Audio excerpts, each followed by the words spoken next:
kita sholat itu karena ibadah atau karena untuk menutupi kebutuhan duniawi kita. Berarti Misal nih, dalam artian menutup kesulitan gitu. nah, sholat duha. Ya. Sholat duha itu kan ada hadis-hadis ya, memang hadis-hadisnya banyak dan ada yang saya juga. Sholat duha itu akan membuat kita berkecukupan. Walaupun tidak berbicara tentang harta di hadis nate. Betul. Apalagi tentang hutang. Komo hutang kan. Ini memberikan kita kecukupan, bahkan sampai dibayarnya itu macam-macam. Kecukupan dalam agama kita, kecukupan pemenuhan keduniaan kita, bahkan kecukupan yang orientasinya ke harta ada. Tapi di kita orientasi sholat duha teh jauh karena rezeki gitu tak. Betul. Dan rezeki itu Rezeki lancar duha heula gitu kan. Hutang lunas ya. gitu ya. Memang orientasinya dan banyak yang quotes-nya seperti itulah. Pertanyaannya, sholat duha yang kita laksanakan itu karena ibadah atau karena mau menutupi hutang-hutangan?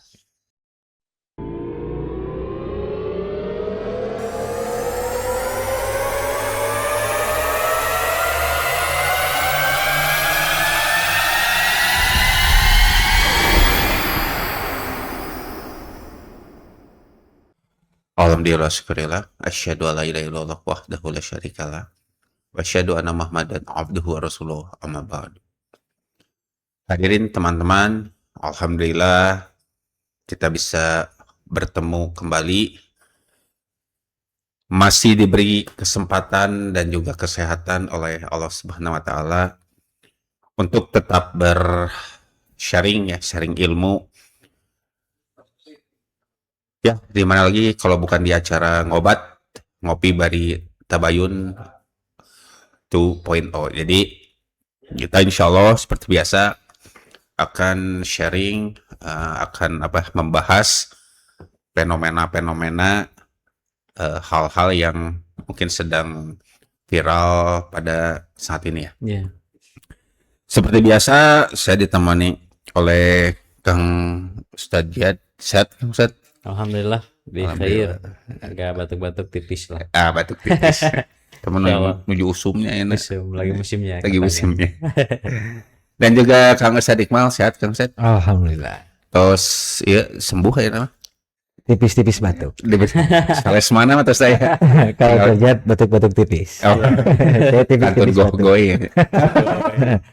Alhamdulillah sehat. Ya, mudah-mudahan teman-teman dimanapun berada dalam kondisi sehat juga. Dan mungkin buat teman-teman yang sedang tidak enak badan, yang sedang tipis-tipis juga, mudah-mudahan cepat diberikan kesembuhan oleh Allah Subhanahu wa taala. Amin. Ya, mungkin untuk kali ini Kang Ustadz, saya akan mengangkat tema terkait tentang surga. Ya. Jadi saya mengutip ada satu hadis ya, yang artinya aja. Iya. Yang artinya itu rangka utama hadisnya adalah Rasulullah mengatakan bahwa semua umatku akan masuk surga kecuali yang enggan. Nah, ini tuh kan sebetulnya satu kalimat yang maknanya tuh sangat dalam ya. Betul. Kalau disebut apa ya? Kalau bahasa Islam tuh manteknya. Mantek, betul. Betul. Ada ilmu mantiknya. Ada ilmu mantiknya gitu ya. Jadi memang fenomena sekarang kan udah jelas ya, maksudnya surga udah jelas. Betul. Neraka udah jelas gitu. Tapi kadang-kadang memang kebanyakan kita ini sudah ditunjukkan jalan ke surga gitu. Tapi asa berat gitu. Iya. Bahkan sampai ada istilah kan anu ngareunah mah cenah nu pinarakaeun gitu. Iya, betul. Nu pi surga mah teu arenak cenah gitu. Para rakyat. Para rakyat gitu kan. Nah, mungkin Kang dengan fenomena saat ini gitu ya. Dengan fenomena saat ini kita melihat bahwa banyak terjadi bahwa udah dijelaskan kenapa ya, informasi kan masif ya. Baik itu informasi tentang agama, tentang apapun gitu ya, masif. Bahkan secara dasar lah, mungkin kita tidak terlalu berbicara secara detail ya, detail ibadah seperti apa gitu, tapi secara umum bahwa sudah jelas kalau hal ini kita lakukan, ini dapat pahala. kalau hal ini dilakukan ini dosa gitu ya. Tapi kenapa nih Kang? Kadang banyak ya orang-orang yang kalau disebut, kalau mungkin agak-agak kasar ya, tidak cukup waras gitu Ya, untuk memilih hal itu gitu. betul. Dan mereka itu menolak surga gitu. Mm-mm. Dan kadang-kadang juga mereka merasa bahwa ada orang aneh gitu. Ya, Ada kan istilah kayak gitu. Iya. ya di antara motifnya ya. Di antara motifnya seperti itu gitu. Dan kalau disebut kan laki-laki mah muda terus. Hmm. Hmm. Menurut angan-angan. Nah mungkin kan terkait fenomena ini mungkin ada Ya, apa ya, ada masukan atau tanggapan mungkin sebelum Betul, nanti betul. kita membahas lebih dalam gitu Kang. betul. Mungkin dari Kang Jadul maka. Siap. Jadi kalau kita lihat di itu tuh hadis tersebut tuh betul ada ya dan sahih karena diriwayatkan pula oleh Imam Al-Bukhari di kitab Sahih Al-Bukhari-nya. Jika tidak salah nomornya itu 7280. Jadi walaupun nanti tergantung cetakan juga sebenarnya kalau nomenklatur atau penomoran kan biasanya berbeda cetakan berbeda Iya, juga betul, ya. betul. Tapi hadis tersebut benar adanya. Abu Hurairah radhiyallahu anhu yang menyampaikan sebagai sahabat pengantar kepada Rasulullah SAW, yang Rasulullah SAW menyabdakan kullu ummati yadkhulunal jannah illa man aba. Setiap umatku itu akan masuk surga kecuali bagi yang menolak. Betul seperti yang tadi disampaikan. Kemudian para sahabat yang menerima pengajaran itu kan spontan langsung bertanya, qalu wa may ya'ba ya Rasulullah, kiranya siapa gerangan yang memang enggan gitu ya, cukup waras gitu kalau tadi bahasanya untuk menolak masuk surga. Rasulullah SAW menyabdakan ungkapan jawaban daripada kepenasaran para sahabat dengan kalimat man ata'ani dakhalal jannah wa man asani faqad aba. Barang siapa yang taat kepadaku maka ia akan masuk surga, dan barang siapa yang bermaksiat kepadaku maka sungguh dia telah menolak. Ini ungkapannya disebut dalam narasinya gitu ya. Walaupun nanti akan ada kajian-kajian kita berkaitan dengan siapa yang cukup waras sih sebetulnya begitu ya. Kalau berkaitan dengan penolakan terhadap surga yang jelas kenikmatannya luar biasa.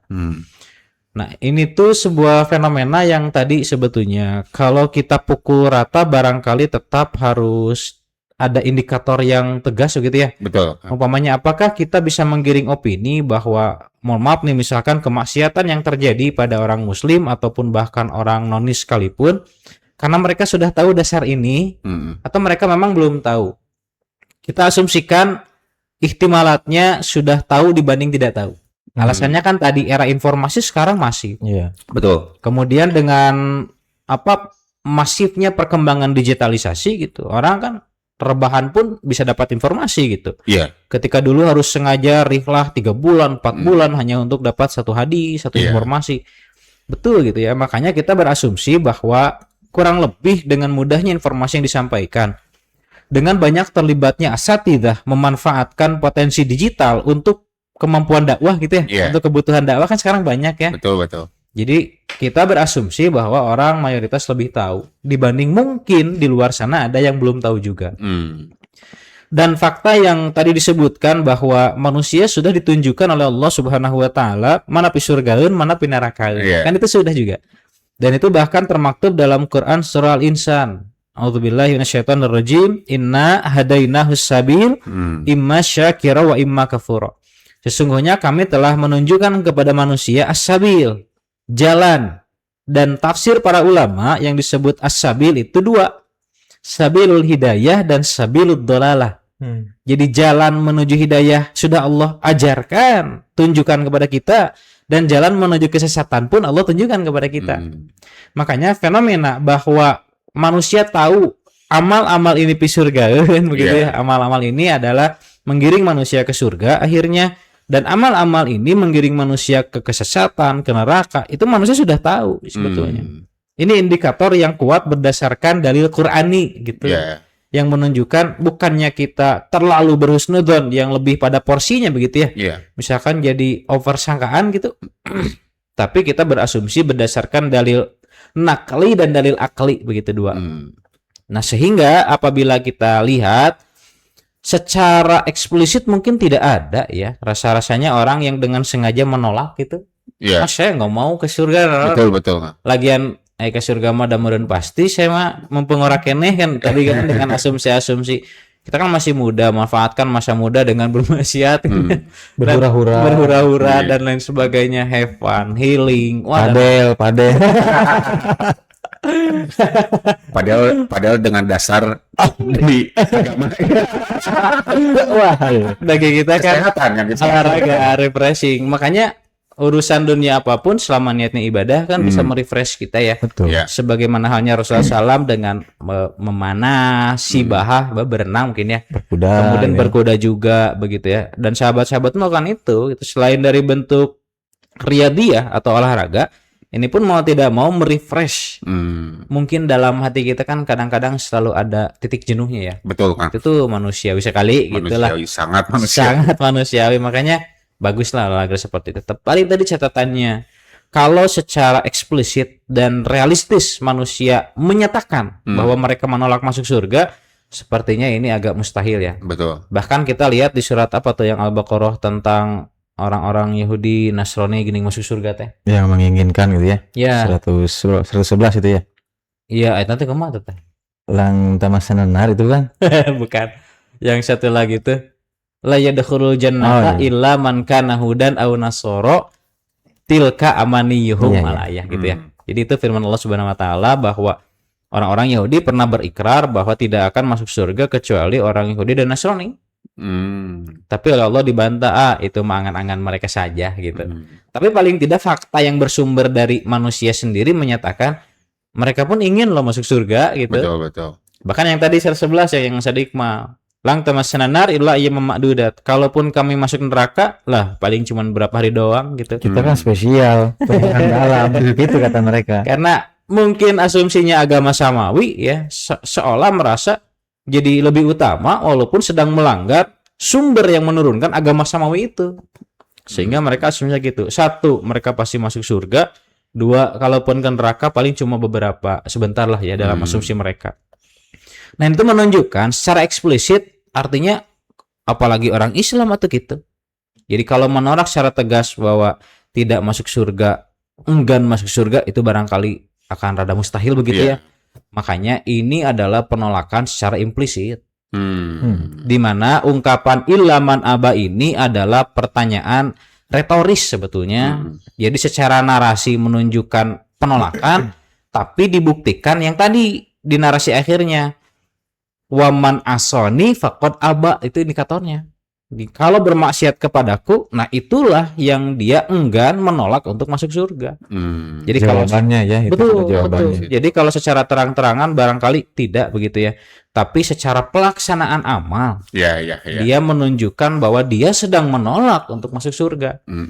Dalam sudut pandang lain barangkali ada ungkapan kognitif disipasi di psikologi itu. Itu adalah sebuah fenomena di mana otak kita secara kognitif mengetahui amal ini benar akhirnya ke surga, amal ini soleh ke surga, ini gitunya. Tapi secara amal kita tidak mau melaksanakan itu. Jadi tahu secara kognitif ya tepi surgaun mungkin kalau orang Sunda bilang begitu ya.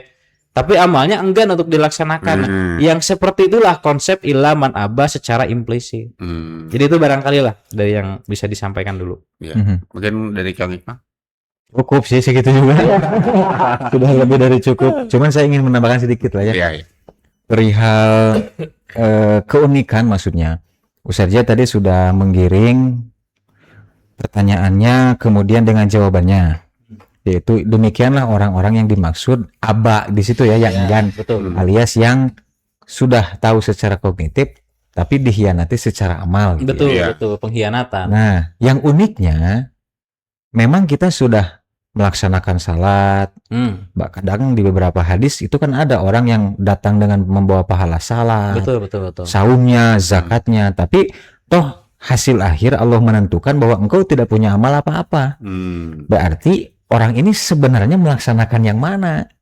Jadi maksudnya keunikan menurut saya man asoni yang ini waman aba gitu ya. Iya. Man atau Man ani atau ani. dan yang satu lagi Man waman asoni. asoni. Tapi ada loh golongan orang Islam yang masuk ke neraka terlebih dahulu. Dengan apa amal yang mana kira-kira? Apakah dengan amal yang sudah dilaksanakan atau terhadap amal yang sudah tahu tapi tidak dilaksanakan. Betul. Gitu kebingungan saya nih, keunikannya gitu. Iya, iya. Kira-kira menurut kita, Karena memang si manusia itu kan tadi ya, jadi fakta kognitif disipasi ini tidak dipungkiri ada pada manusia dan terjadi. Betul.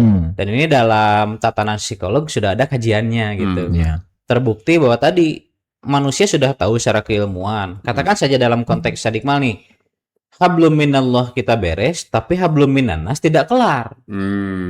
Dia tahu secara keilmuan berbuat amal soleh itu tidak hanya melulu kepada Allah Subhanahu wa taala dalam konteks ubudiyah begitu ya. Kita pun dianjurkan baik dalam konteks muamalah alias hablum minannas. Tali kita dengan manusia itu kan harus baik gitu. Harus indah, harus beres maslahat soleh lah begitu. Tapi ternyata kenyataannya tadi ada orang-orang yang di hari kiamat itu tenan mukhlis gitu. Mukhlis mah bicaraan cincau dibayar. Mang mukhlis. Oh, sorry ya. Muflis, al-muflis sufina gitu kan. Nadir kamalahu wala mata'. Itu disebutnya orang bangkrut. Nah ini tuh khawatir dia tahu secara kognitif kepada Allah baik. Kita tahu kan ada hakul jiwar, itu namanya hak tentang pertetanggaan gitu. Artinya kepada tetangga kan harus baik gitu. Jawari ya. Nah, ada hakud duyuf atau hak tentang tamu-tamu lah gitu. Pertemuan gitu, menjamu tamu kan.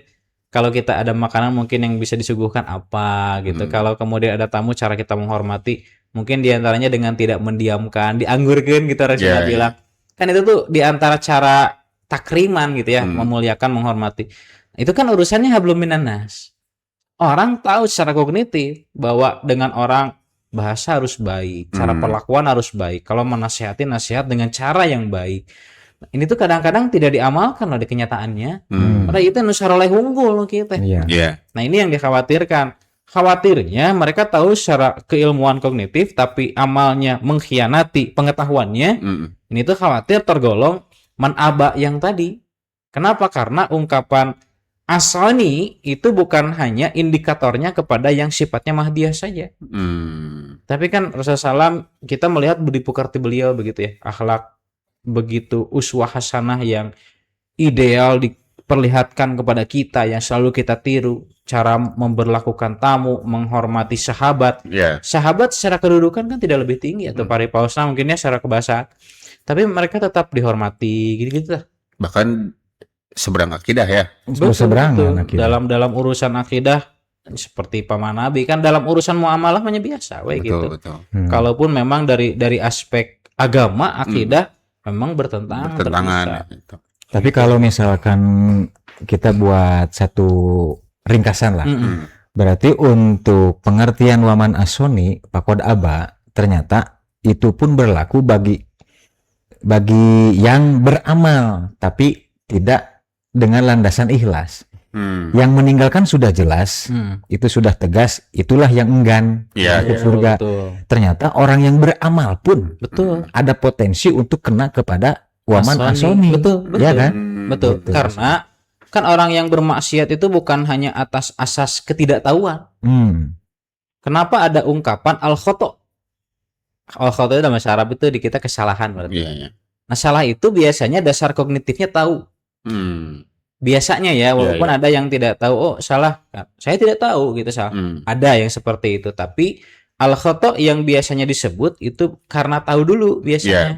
Baru dilakukan apa karena sedang lupa atau karena memang sedang tarik teuing karena dunia dan lain sebagainya.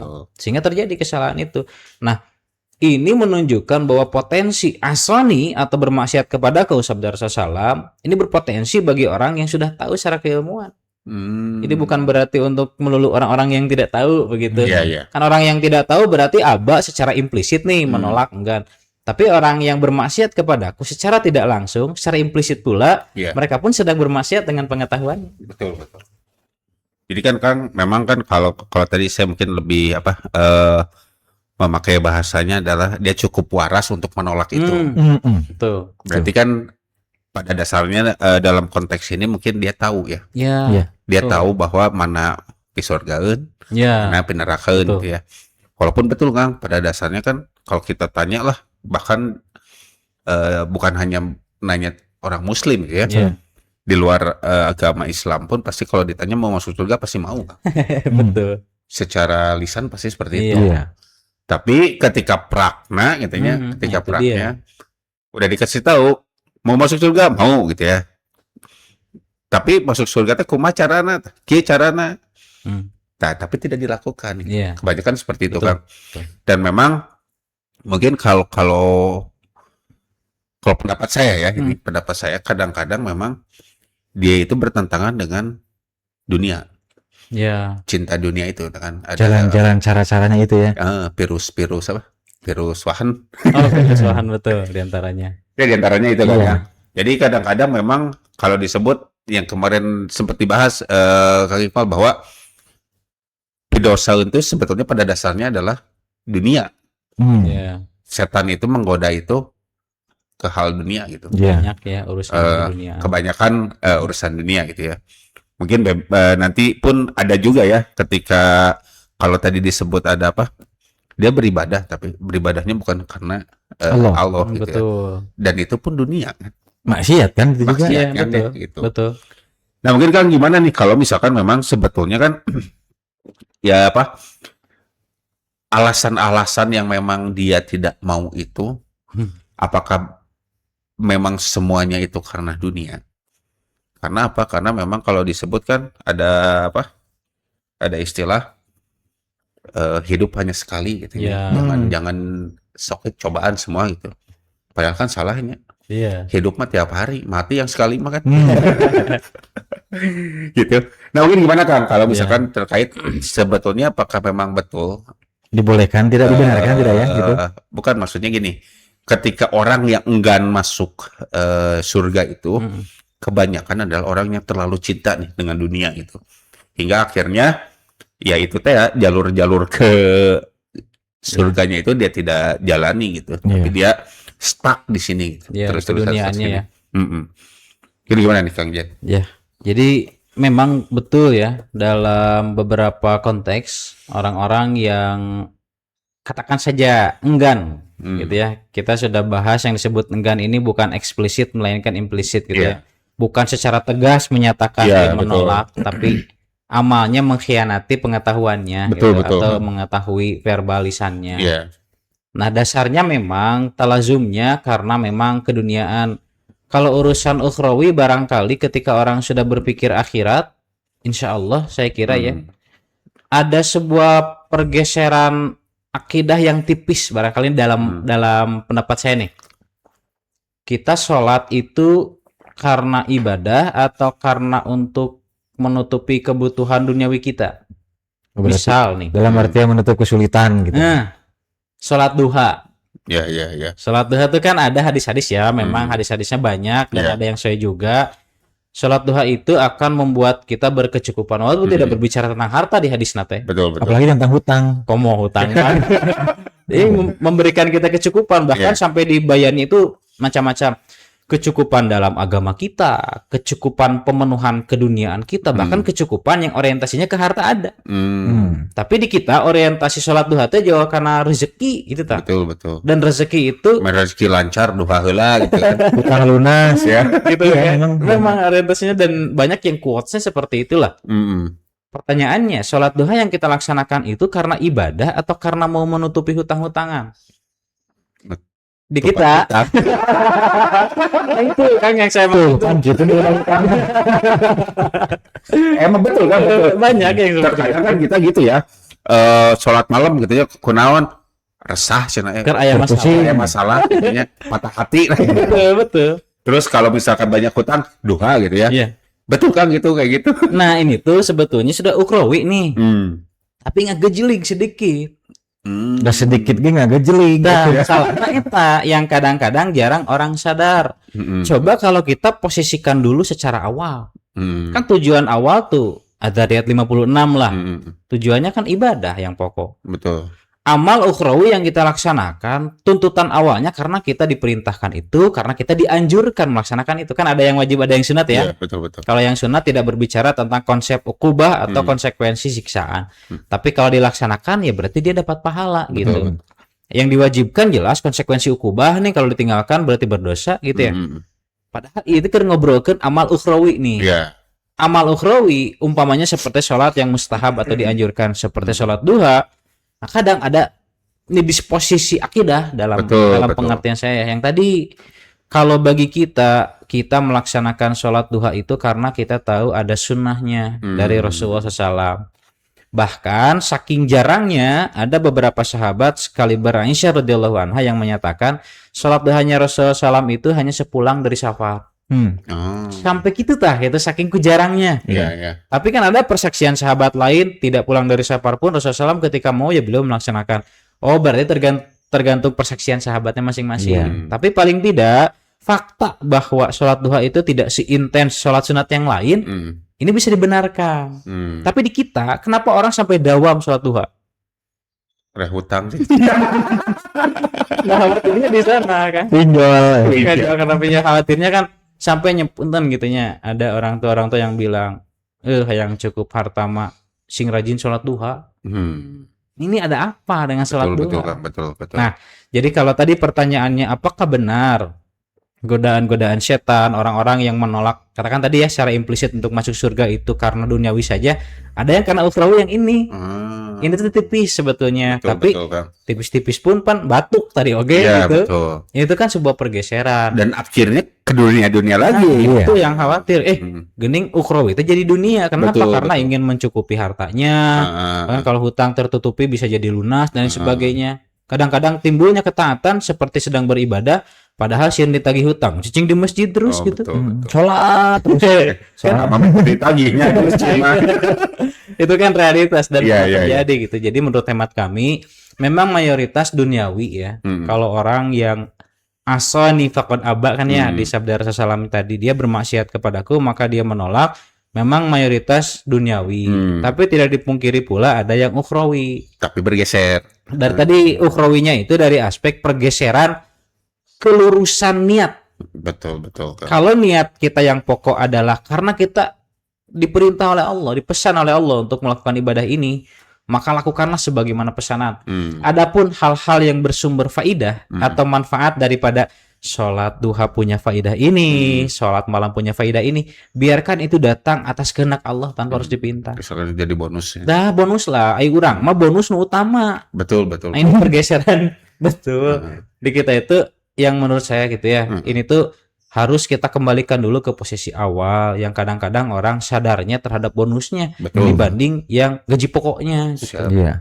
Itu barangkali. Benar ya, kadang-kadang kami gitu ya. Mau beli helm gratis motor gitu.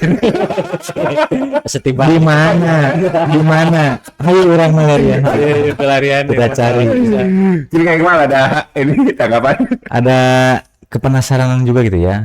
Kalau disambung-sambung berarti kita bersepakat lah gitu ya, taruh kata kita bersepakat bahwa kategori atau makna waman asoni pakod aba itu seperti yang barusan disampaikan.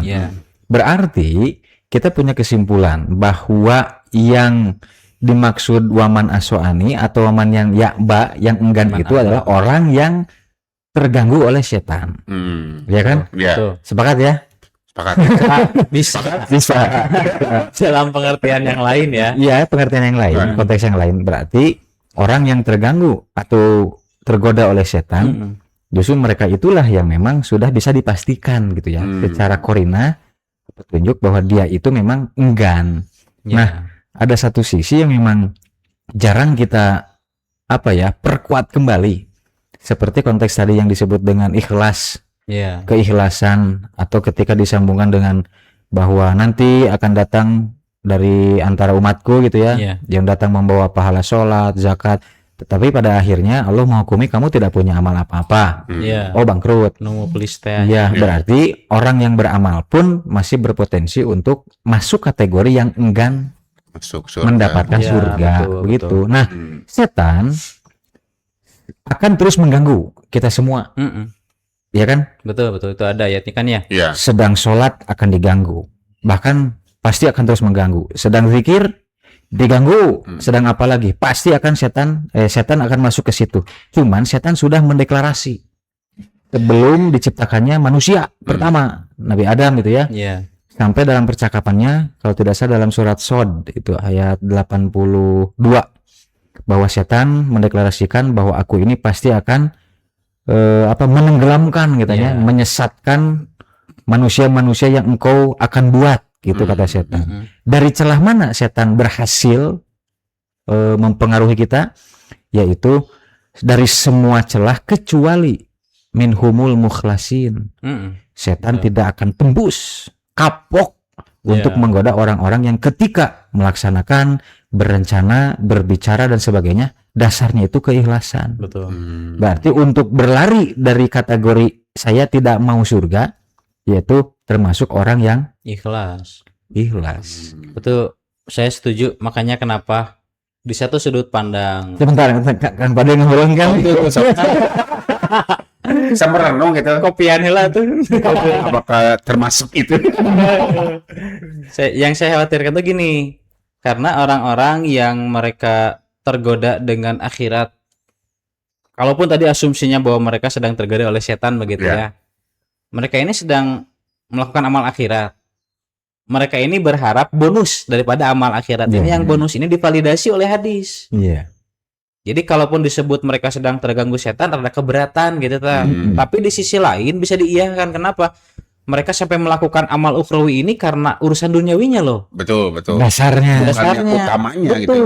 Jadi bukan mereka sedang merasa bertanggung jawab bahwa saya itu makhluk mukallaf nih, sedang hamba yang diberikan taklif oleh Allah untuk melakukan ibadah ini, disunahkan melakukan ibadah ini. Bukan itu. Tapi motifnya tadi saya lagi punya utang. Saya lagi hirup berkepayahan, ingin berkecukupan. Jadi mengambil yang bonus-bonusnya.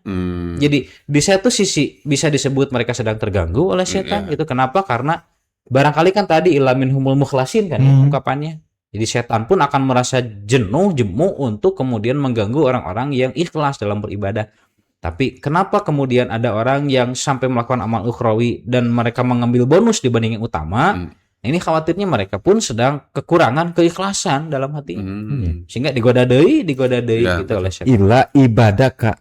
Ibadaka minal mukhlasin ya. Minhumul mukhlasin. Kecuali hambamu ya Allah, aku tidak akan mampu menggodanya. Yaitu orang-orang yang ikhlas. Di antara hamba Allah yang ikhlas ya. Ini menunjukkan ada hamba Allah yang tidak ikhlas gitu. Tapi tambahan, ikhlas bukan dari segi ruang ibadah saja kan? Iya. Termasuk ikhlas dari cara kita menginginkan sesuatu, cara kita kehilangan, menyikapinya seperti apa, menyikapi kehidupan dunia ini seperti apa.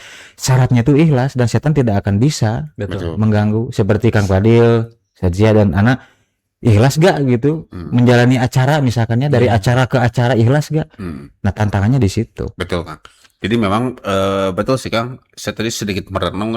Ya. Terkadang gini Kang. Terkadang memang secara tidak sadar ya Kang ya. Kalau resah, kalau banyak pikiran itu ya. Sholat malam tujuannya ya bukan ke sholat malamnya. Gitu. Tujuannya menghilangkan keresahan. Walaupun memang betul kata Kang Jihad. Kalau disebut kesetan enggak ada hadisnya ada gitu. Seperti itu gitu kan. Begitupun sholat duha yang lainnya lah dan yang lainnya gitu ya. Dan memang hal-hal itu yang memang secara tidak sadar bahwa kita memang tergiring juga oleh hal itu ya. Itu bergesernya. Jadi kadang-kadang memang betul Kang kita tidak dasarnya gini. Saya sempat ditanya ya gini. Dia kunaon sholat kita.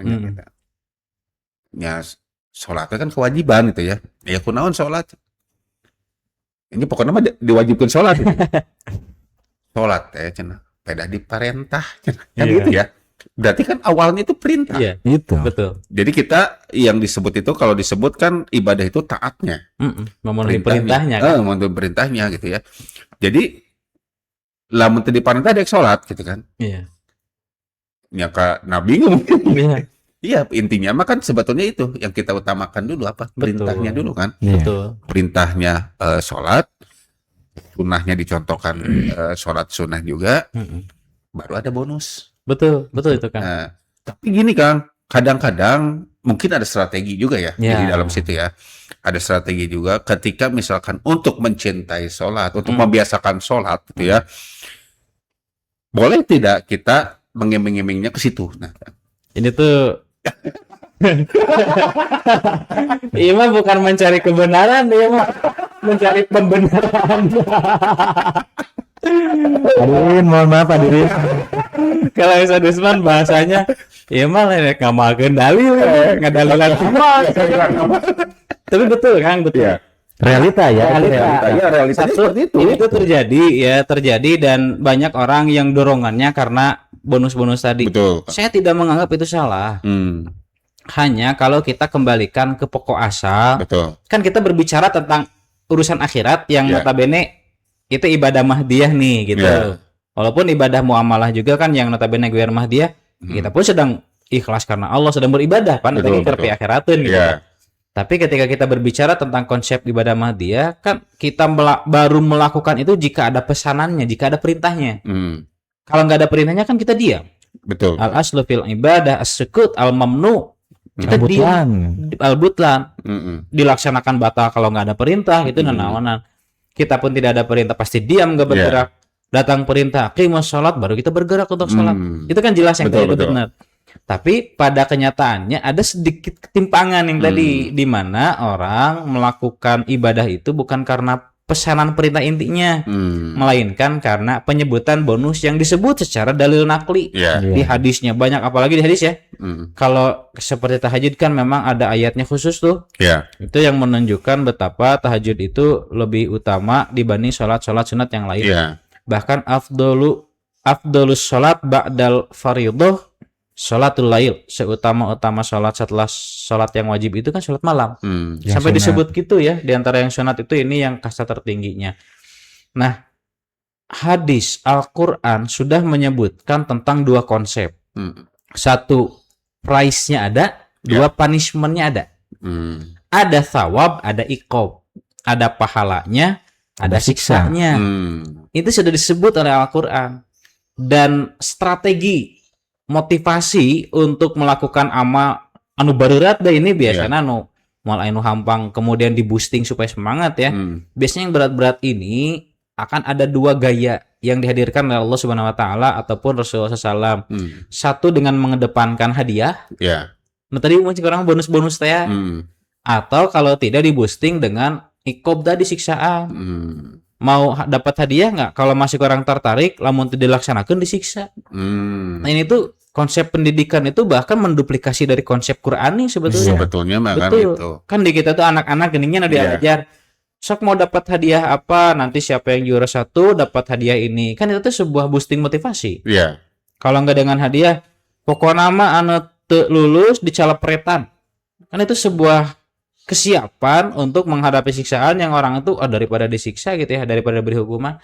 Nah, boleh karena ini disebutkan oleh Al-Qur'an dan cara Allah Subhanahu wa taala begitu pula Rasul sallallahu agar hamba gemar dan mau melakukan amal yang sedang dibicarakan gitu ya, apapun amal itu disiapkan dulu itunya. Bertahap bahkan betul, ya. Betul. Selain dari bertahap kan disebutkan ada thawabnya, ada ikobnya dan ada kaidah-kaidah yang dasarnya dari ini juga sebetulnya. Inilah barangkali apakah kemudian salah kalau kemudian kita ke bonus-bonus gitu ya. Silahkan itu mah kadang-kadang kan jadi motivasi bagi kita. Betul. Tapi yang jangan salah dan jangan lupa itu niatkan kita sedang beribadah ikhlas dulu. Betul. Insyaallah kalau yang motif-motif lain gitu begitu ya. Itu mudah-mudahan nuturkeun lah. Karena itu janji dari Allah dan Rasulnya kan. Itu barangkali. Ya mungkin gini Kang. Maksudnya gini Kang. Jadi ketika memang kan ada beberapa pengajaran tuh kan beda-beda ya. Ada strategi ada disebut strategi. Kita ke anak pun seperti itu ya. Kadang kan kalau disebut mah kalau kita analogikan itu belajar atau henteu katanya. So kalau beres belajar boleh main HP misalkan. Boleh nonton TV atau boleh jajan apapun itu. Mereka kan bertujuannya memang awalnya kejajannya itu, ke main HP-nya itu. Walaupun pada akhirnya ada penjelasan di situ bahwa tuh kan belajar mah jadi bisa di sekolah gitu kan. Nah mungkin memang kebanyakan Kang tidak dilanjutkan gitu ya. Tidak dilanjutkan. Memang kadang-kadang kita di iming-imingnya dengan ya bonus-bonusnya tadi. Tidak sampai selesai. Tidak gitu sampai ya. selesai Betul. gitu. Sebetulnya memang itu efektif gitu. Ketika itu diteruskan gitu. Kalau tidak kan memang jadinya ya itu yang jadi fenomena sekarang bahwa memang ibadah itu mencari bonus. Betul. Bukan utamanya. Kalau disebut sholat duha, ya ke rezeki, ke pembayaran hutang, itu kan yang bonusnya. Yang utamanya apa? Yang utamanya adalah taat kepada Allah dan surga gitu kan. Betul. Ke situ gitu. Jadi memang nah fenomena ini yang memang harus bisa kita luruskan, dan itu kan tidak gampang ya Kang. Betul. Karena itu mah masalahnya hatinya. Betul. Tauhid mah Betul. masalah hati gitu. Dan kita nggak tahu tujuan seseorang itu apa. Iya. Betul itu Kang yang Betul. apa sih maksud pertanyaan tadi. Iya, betul itu. Iya. Jadi dalam perihal pengetahuan hati Rasulullah SAW saja, sampai angkat tangan. Ya. Nanti ada hadis-hadis ya yang berkaitan dengan kejadian perang kecil begitu, yang sahabat-sahabat kabilah kecil bahkan sampai disebut nafar kalau nggak salah ungkapannya. Nafarun minas sahabah, atau sejumlah skala 3 sampai 9 orang. Itu putusan untuk memerangi kaum musyrikin, kabilahnya kecil gitu. Kemudian sahabat yang diutus pun kecil. Tiba-tiba bertemu dengan orang di tengah perjalanan, mau banyak barang dagangan dengan kendaraan gitu ya, kan mewah onta mungkin kalau sekarang pakai truk yang isinya banyak makanan gitu. Ya, kontainer. Nah kemudian oleh sahabat itu ada pasti nukieu mau musyrik gitu. Mereka nggak tahu itu latar belakangnya karena orang asing. Nah dia itu mengucapkan 2 kalimat syahadat. Tapi oleh sahabat dibantah, kamu mengucapkan itu hanya karena ingin membela dirimu sendiri. Ingin selamat. Ingin selamat gitu, bukan benar-benar mengucapkan itu karena masuk Islam. Dibunuh. Dibunuh ku kabilah ieu teh. Diberesan urusan, karena amanat dari Rasul kan, diutusnya itu untuk memerangi kabilah kecil. Setelah kepulangan mereka, kejadian ini dilapor gitu kepada Rasulullah. Nah yang ditanyakan itu, apakah kamu tahu isi hati orang tersebut? Apakah kamu tahu kebenaran daripada motif? Kenapa dia melafalkan 2 kalimat syahadat?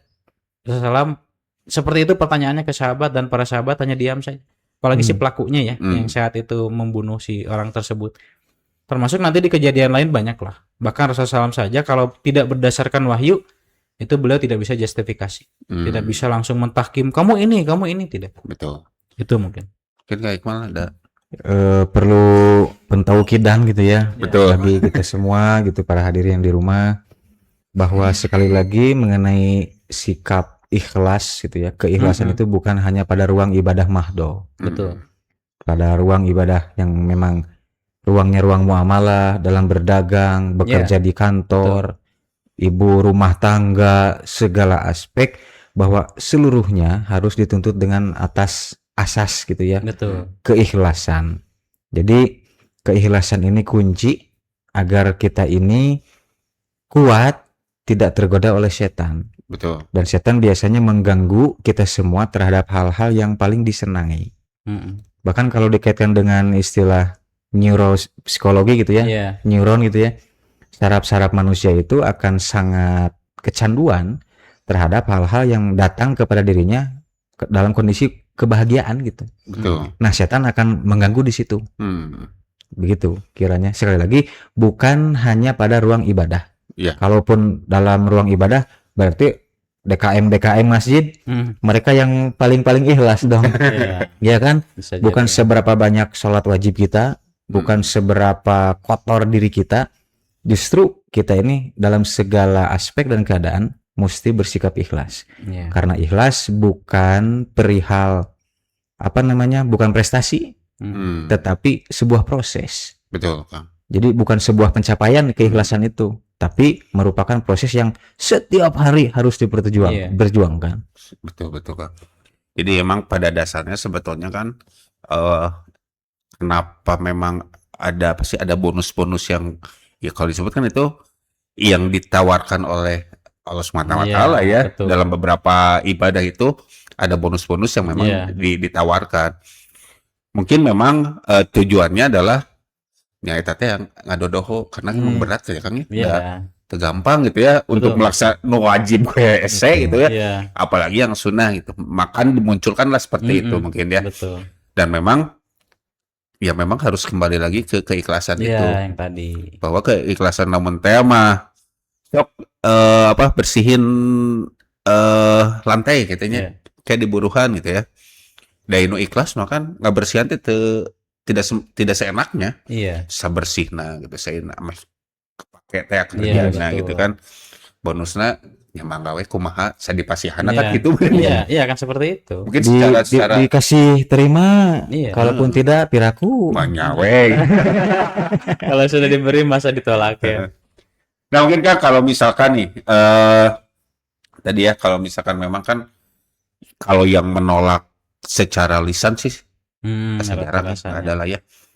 Terus kalau menolak secara duniawi sudah terlihat lah. Yeah. Jelas kalau menolak secara duniawi dengan sikap pun kita bisa menilai itu ya kan. Betul. Bisa menilai bahwa no sih yang pisutkeun tapi nanti ke masjid beloknya gitu nya ke mana gitu.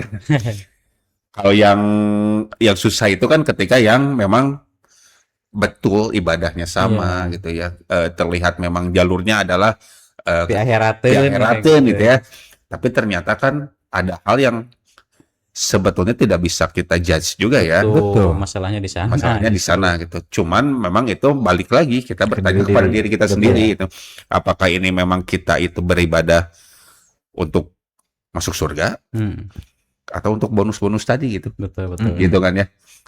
Nah, kemudian kan kalau misalkan tadi ada disebutkan adalah selain kita urusan dengan Allah secara langsung itu, kita juga ada nih hubungan antara sesama manusia gitu. Nah, kalau misalkan hubungan secara manusia gitu ya, mungkin apakah benar gitu, itu Allah tidak ikut campur.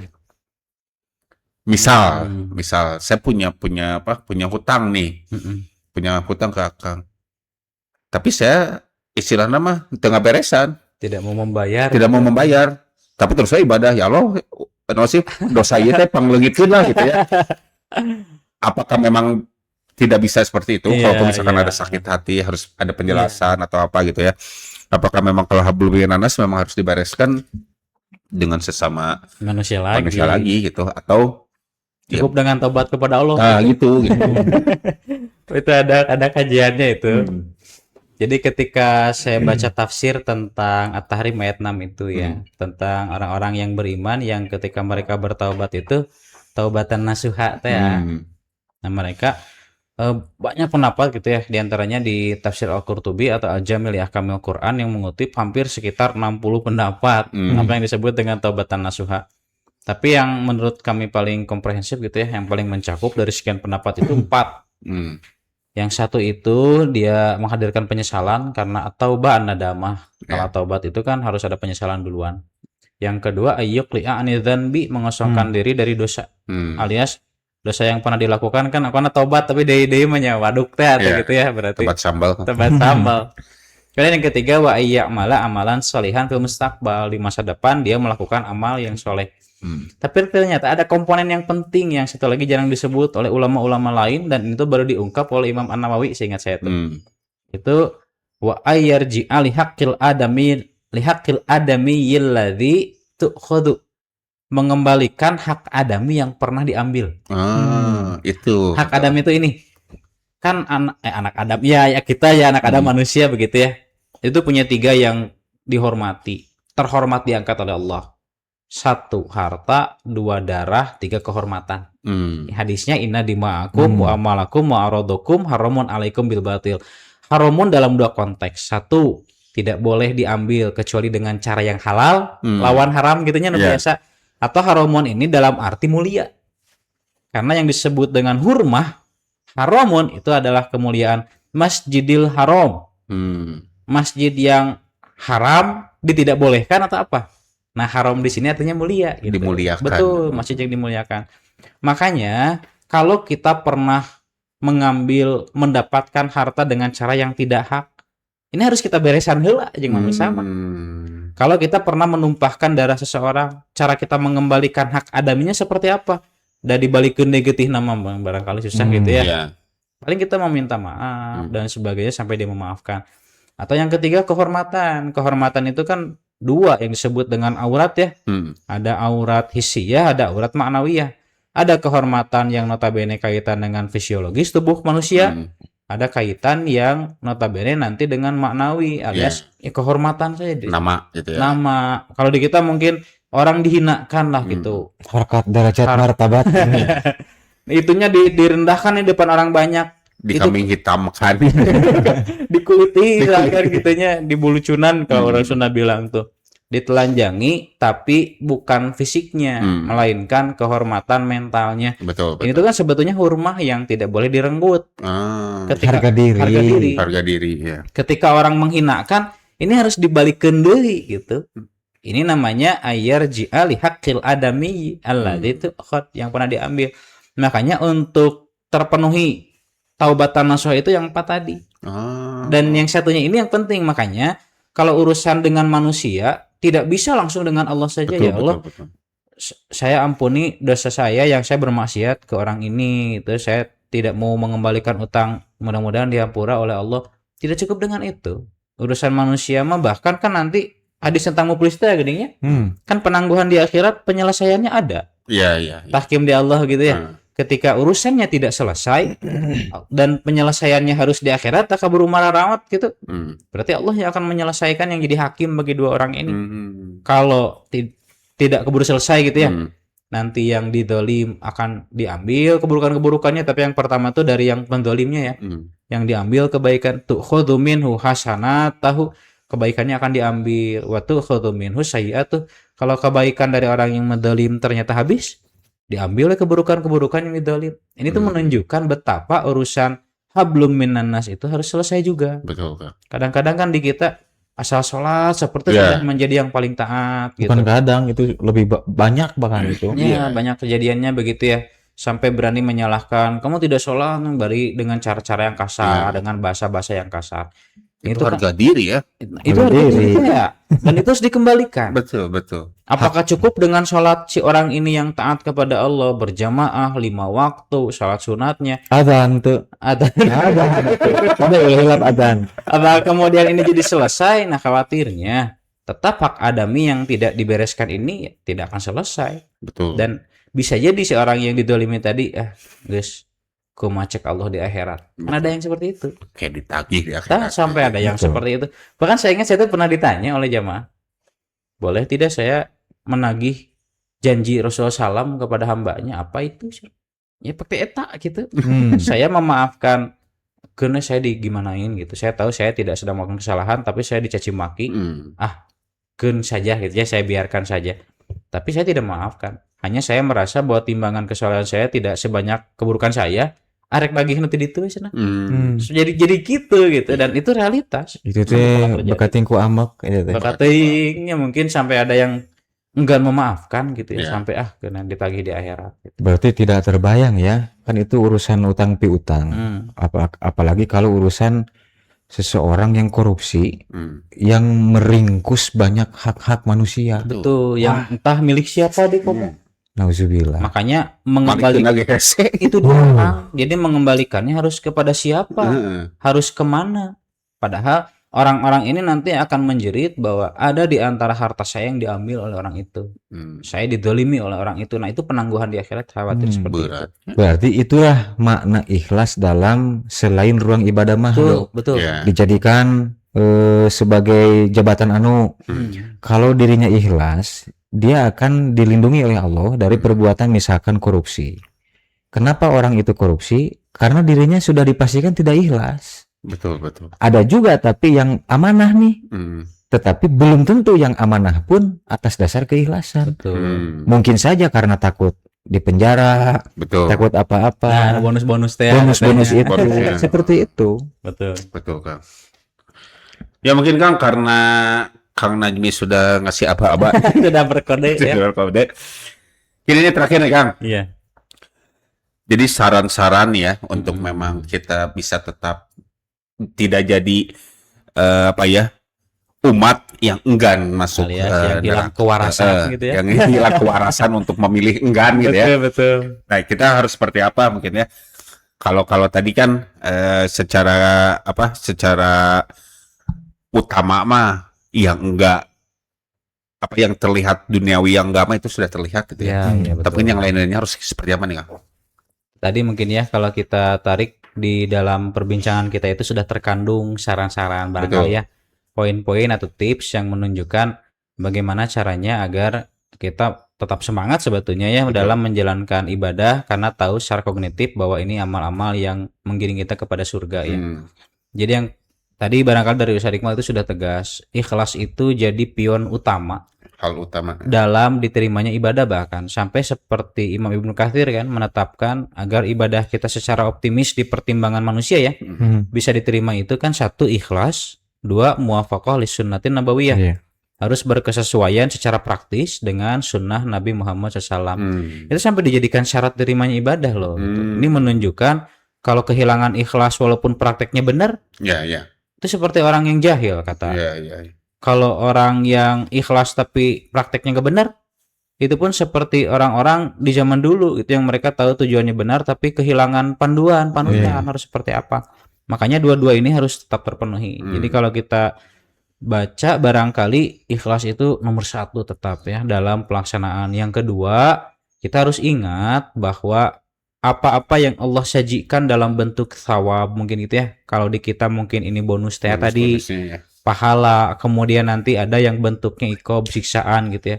Itu tuh sebagai motivasi untuk memboosting kita agar siap melakukan apa yang Allah perintahkan atau disunahkan oleh Rasulullah SAW. Tapi kita jangan lupa yang pokoknya gitu. Betul. Bahwa kita melakukan ibadah yang notabene ukhrawi atau bahkan ibadah yang notabene muamalah karena tahu kita sedang beribadah, memenuhi perintah Allah. Sadar gitu kita sedang beribadah. Itu yang pokok gitu ya. Kemudian hal lainnya yang namanya sebuah safar, kita kan hitungnya di dunia sedang safar. Kita tuh sedang melakukan perjalanan panjang. Kalau pertimbangan manusia ya, karena sekitar 70 tahun malah asyara dalami gitu kan. Tapi dalam pertimbangan Allah kita tuh sebentar gitu. Bahkan dalam ungkapan hadis kan sebutannya abirus sabil. Kita itu hanya seperti seorang penyeberang jalan cenah hidup di dunia teh. Ciga nu keur meuntas wungkul gitu. Yang menunjukkan betapa sebentar waktu yang kita miliki. Dan di tengah momen yang memang durasinya ringkas begitu ya dalam pandangan Allah pada praktek safar kita ini di dunia, godaan itu pasti di sisi gigir lah. Makanya tadi ya betul ya yang disampaikan oleh Sadikma, hati-hati dengan godaan setan. Dan kita upayakan barangkali poin keempatnya sesuaikan kognitif kita dengan amal kita. Karena kan satu di antara ancaman Allah Subhanahu wa taala terhadap orang yang berilmu itu lima tanfa'hu gitu. Untuk apa engkau mempergunakan, memanfaatkan ilmu itu? Jadi tetap malah lebih berat hisabannya dibanding orang yang tidak tahu gitu. Itu barangkali lah. Ya, kalau saya sedikit memberi tekanan gitu ya, dan maksud saling mengingatkan. Betul. Wabil khusus untuk saya pribadi gitu, umumnya untuk semua terutama ikhwatul iman yang sedang menyaksikan perihal tadi keikhlasan gitu ya. Jadi keikhlasan setan dan keikhlasan. Setan jangan kita yakini bahwa setan tidak akan mengganggu kepada orang yang banyak ilmunya. Dan juga jangan punya keyakinan setan tidak akan mengganggu kepada orang yang terus sholat wajibnya tidak pernah bolong. Justru setan itu akan terus mengganggu kecuali selama kita ini bisa mempertahankan keikhlasan. Jadi kita berharap gitu ya dalam setiap berpikir, berencana, kemudian mengamalkan, berusaha untuk mempertahankan bahwa apa yang akan kita laksanakan itu lillahi ta'ala. Betul. Berat memang itu. Tapi sangat berat. Ya, keuntungan terbesarnya adalah dakhwalal jannah. Mudah-mudahan kita sudah mempertahankan keikhlasan, mudah-mudahan masuk juga kepada golongan orang-orang yang taat. Betul. Tadi. Mudah-mudahan ya. Ya mungkin hatur nuhun Kang Jad, Kang Iqmal. Rada berat ya. Betul. Berat mata. Memang berat. Segala berat ini. Apa pembahasan pun ini berat. Berat. Dia ini sambil asanya bokan. sambil menayar kepala sendiri ternyata. Tidak apa-apa. Karena kan emang Kang apa ya pada dasarnya ya yang kita tidak sadari ya Kang yang memang selalu namun tema nggak gejerik seketik gitu ya. Itu yang jadi suka jadi masalah gitu. Betul. Dan memang pada dasarnya kan selain hubungan kita dengan Allah SWT ternyata kan ada beberapa hal ya yang memang kita harus beres juga nih untuk sesama manusia gitu. Ya mungkin sekali lagi hatur nuhun Kang Jad dan juga Kang Iqmal, mudah-mudahan ini menjadi ilmu ya untuk kita semua. Reminder gitu ya. Reminder Betul, untuk Kita kita kan semua. cuma pelajar ya. Betul. Ya, kita sedang Kan sharing ya kita. Betul. Namanya sharing. Kita sharing di sini. Mudah-mudahan ini menjadi menjadi pengingat ya, reminder Ya. untuk kita semua. Mudah-mudahan ini menjadi ilmu yang bermanfaat untuk kita semua, Amin. ilmu yang berkah untuk kita semua. Dan untuk para penonton juga hatur nuhun yang sudah menonton dari awal hingga akhir. Mudah-mudahan ini menjadi salah satu solusi ya untuk teman-teman semua.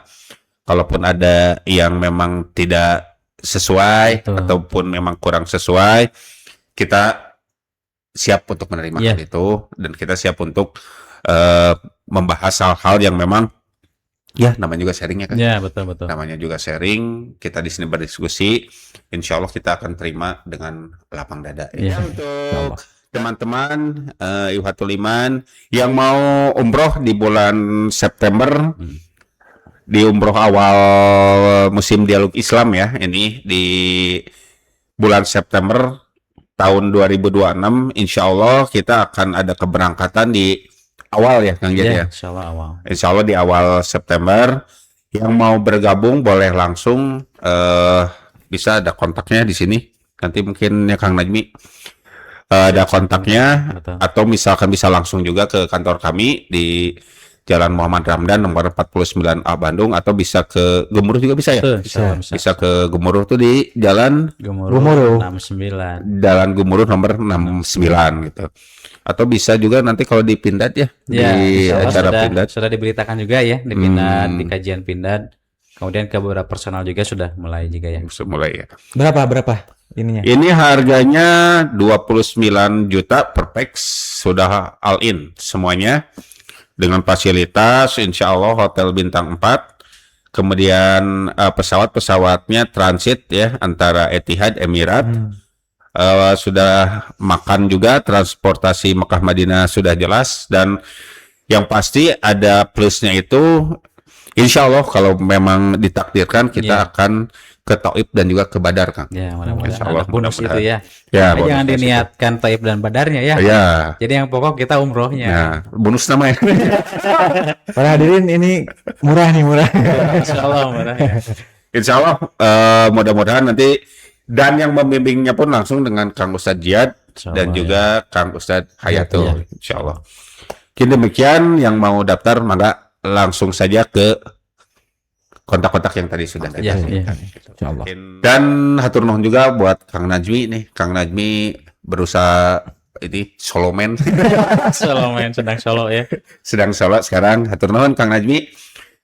Ya, mungkin sekian untuk episode kali ini. Rabbana atina fid dunya hasanah wa fil akhirati hasanah wa qina adzabannar.